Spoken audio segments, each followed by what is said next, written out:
उत्तर भारतात थंडीचा कडाका कायम आहे. राज्यातही काही ठिकाणी आज किमान तापमानात घट दिसून आली.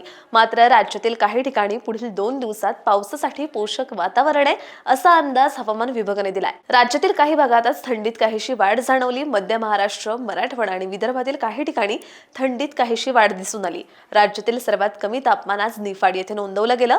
येथील गहू संशोधन केंद्रात किमान 7.9 अंश सेल्सिअस तापमानाची नोंद झाली होती. तर नगर आणि नाशिकसह उत्तर महाराष्ट्र आणि कोकणातील तापमानात वाढ दिसून आली. या भागात ढगाळ हवामानासह हलक्या पावसाचा अंदाज देण्यात आलाय.